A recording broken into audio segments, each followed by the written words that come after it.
Begini kondisi korban dugaan penganiayaan berat di Kecamatan Beto Ampari, Kota Bau-Bau, Sulawesi Tenggara pada Senin 8 Desember malam.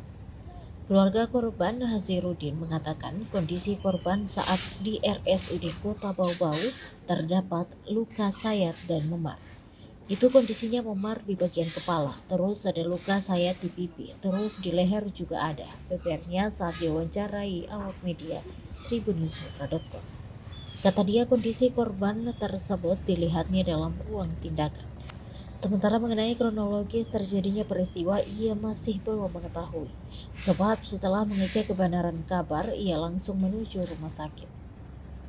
Saya belum tanya sama siapa dan di mana serta membawa kendaraan apa. Saya hanya melihat kondisi korban sampai dia berpulang tadi.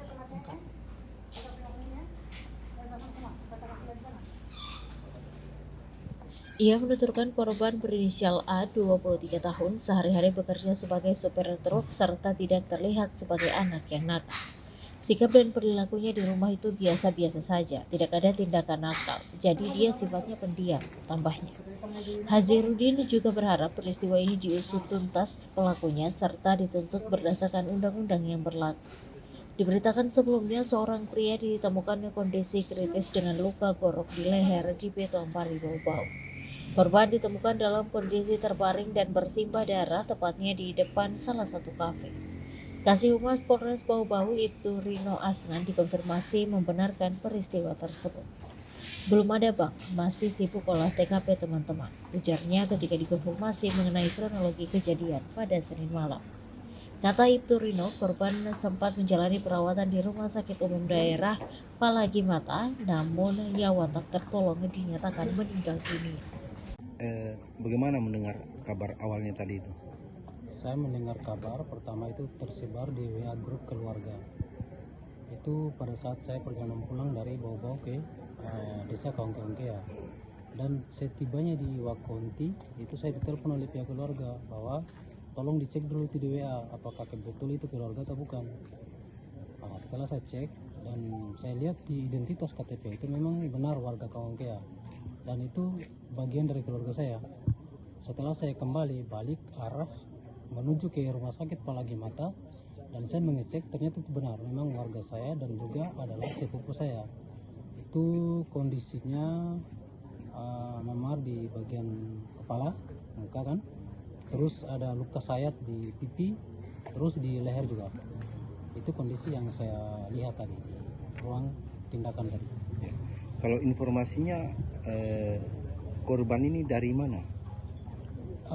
Untuk korban dari mana saya belum tahu itu. Saya hanya dari perjalanan kemudian langsung ke rumah sakit. Hanya melihat kondisi korban sampai dia meninggal tadi itu. Jadi untuk kejadian di lapangan saya tidak tahu persis. Karena saya belum tanya sama siapa dan di mana, kemudian dia bawa kendaraan apa. Apa harapannya untuk pihak kepolisian? Harapannya agar diusut tuntas pelakunya, kemudian dihukum berdasarkan undang-undang yang berjalan sampai hari ini.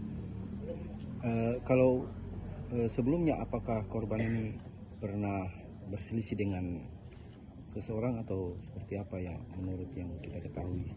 Sampai hari ini saya belum tahu apakah dia berselisih atau tidak.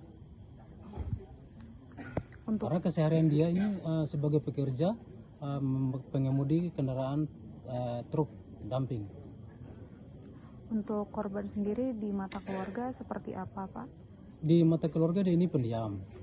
Terus nanti di dalam komunikasi di kekeluargaan dia kurang banyak bicara. Nanti ditanya baru berbicara. Artinya sikap dan perilakunya itu di rumah biasa-biasa saja. Tidak ada tindakan nakal atau tindakan kekerasan, enggak. Biasa dia. Jadi dia sikapnya pendiam. Kalau informasi yang kita dapatkan tadi saat korban di TKP itu seperti apa? Kondisinya? Di TKP di kejadian? Iya. Kalau di kejadian saya tidak ada. Informasi yang kita sempat dengar. Kalau informasi saya dengar itu di depan Kemuning ya, sekitar area bandara. Tapi untuk kondisi seperti apa saya tidak tahu persis. Download Tribun X sekarang, menghadirkan lokal menjadi Indonesia.